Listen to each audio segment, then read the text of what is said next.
And probably this will be the last that will take maximizing the beautiful life for now. But you can't maximize the beautiful life without the capacity to fight. Life is warfare. Life is not funfair, it's warfare. Praise God. Even though we are like an occupying army, that's what scripture said, we are more than conquerors. Hallelujah. But it takes capacity to maintain a territory that has been won.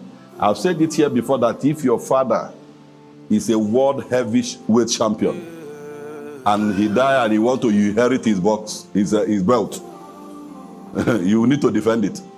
You know, I used to think that if someone has given you a land, you just walk into it psychedelically. But that's not how God gives his gifts.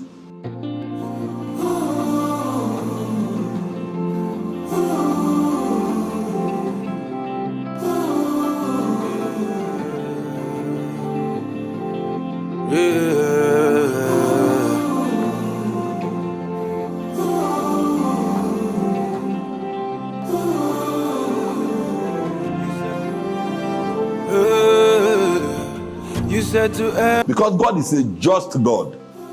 There's a part for you to play by all means. Lest I forget, like the young man whose testimony we posted on the WhatsApp group this afternoon. He said something while he was in church on Sunday. A voice asked him, why do you think they will give you this contract? There's actually a part of it that would not, he was the last to submit. Whatever he submitted was not proper, it was incomplete. But he was the one who was given. I'm not even sure he has a proper job. Hallelujah. And that's why we must be careful not to disqualify ourselves. I was going to say something about the guy who sent the testimony. He said while he was in church on Sunday, a voice spoke to him and said, what make you feel they will give you this contract? They won't give you. And he said he responded to the voice. Now I've said that here severally. Anything that speaks negative to you, respond to it. Ignore the people. Say, devil, you are stupid. I'll make it. Praise God. Irrespective of where you are, they will think you are not normal. Tell them you are very normal. Praise God. That is the warfare. That voice that came to him on Sunday. And then he now responded. He said, with the testimonies of millions that I've heard in Gracebreed, my own will not be an exception. If he has responded otherwise, he could have missed that contract. That's the warfare of the believer. That simple communication in the heart. You know when they say Jesus was taken to the high mountain to be tempted of the devil, you think the devil came with the horn and came and held his hand? No, it's taught. You know, I was saying something that the warfare now is in the mind. Where did Lucifer miss it? It was in his thinking. He had not even carried it out.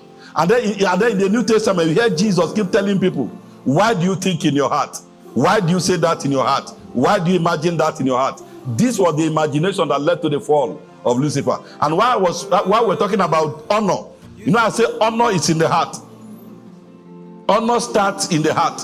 Honor is much more than the physical things that we do. Honor is first in the heart. As you read through your Bible, you will really see witches and wizards.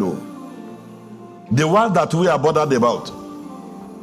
You know, and that has something to do with our immunity. It has something to do with understanding of who we are. You shouldn't be terrified and intimidated by witches and wizards. If you know who you are, you don't even need it. Just the knowledge of who you are is enough to handle the devil. Just the knowledge of who you are without doing more.